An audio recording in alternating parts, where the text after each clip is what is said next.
Right, we're now entering the lounge area where some disturbing things have gone on. We've got flipped over tables. Whoa. Flipped over chairs. Tables on their side.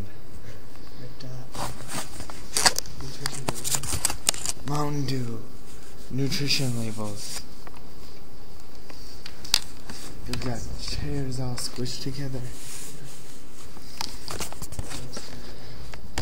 It's pretty much a catastrophe zone in here. Send FEMA. It's pretty bad.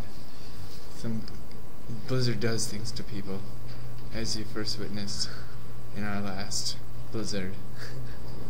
If you witnessed it. You can witness it through the pictures though, so yeah, I guess. Anything you want to say, Dan? Alright, bye for now.